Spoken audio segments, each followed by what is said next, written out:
All right, hey guys, Eric with The Loop. Don't forget to subscribe below. Today, I want to talk about something that's hitting very, very close to home. Again, for those that aren't aware, state of Idaho, zero regulation on our industry, okay? And today is a call out day, a call out in the negative, okay, you guys? Recently, I've been out meeting with more clients, seeing new homes. As any of you know that live around here, the building is booming. There's new homes everywhere. And I'm going to call out some crappy companies in town, okay? I'm going to be nice here and I won't call them out by name, but I will say there are so many new companies in town and what they are putting in people's homes is complete garbage. So just in the past 2 weeks, it's incredible. We've seen installs like this one. Yeah, how's that? Big old nasty. Look at that, all that wire just there. Nothing's labeled, complete and total mess, okay? We've seen installs like this one. Maybe you can tell me how they're going to make this work when there's a shelf directly across the center of their wiring. What you also can't see here is this closet is actually too shallow to fit audio and video equipment. Very, very interesting. Or how about this one, right? You see what I'm getting at? We're seeing these all over the place. We're seeing these over and over and over on new homes.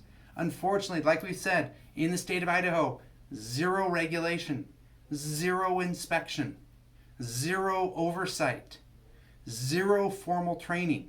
We share that to say, you guys, if you're building a home, if you're selecting a builder, please make sure and do your research. Please make sure and find out who you're actually having do your work.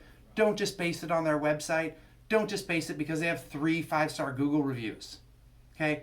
Do your work. What is their experience? How many homes have they done? What are the products that they sell? And some examples of the quality of the install of those components. Okay?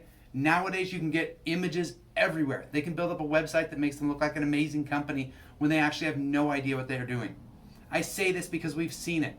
We started back in December of 2005. We went through the crash in Boise. We watched all these companies go under that didn't have an actual business. It was one guy working out of one van. Okay? Think about it. This is all the technology in your home. What's going to happen if that one guy is busy? What happens if that one guy goes on vacation?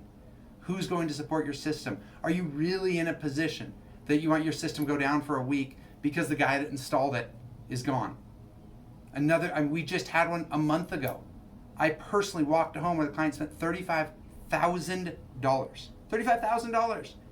Their Wi-Fi doesn't work. Their camera system doesn't work. Their audio system keeps shutting down. And check this out. Here's the photos of the supposed equipment head end. Yeah, those are wood shims.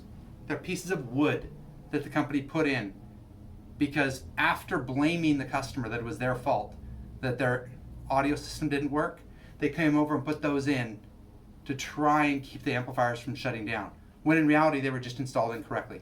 Wrong product. They spent $35,000. They didn't even hook up the subwoofer for the client. Okay? You guys, we see this over and over and over, and it absolutely kills me. Okay? Even if you don't use the loop, wherever you are, even if you don't use the specific company that you start talking with, at least choose a reputable one. Choose someone that's going to take care of your home. Remember, we're talking $500,000. We're talking $1 million. We may be talking multiples of millions of dollars of your hard-earned money, and you're letting this company come in and supposedly manage this technology for you. Okay? Look at it. Make sure you know who you're choosing. I cannot stress it enough, you guys. Okay? I say this because I'm concerned. 15, 17 years in the industry now. I've seen it way too much. I've seen it absolutely way too much. And I want you guys to make sure you love the technology. That you love it, that you're enjoying it, that you're appreciating what's in your home. All right? So, remember, subscribe down below. Thank you guys very much for watching. Have a great day.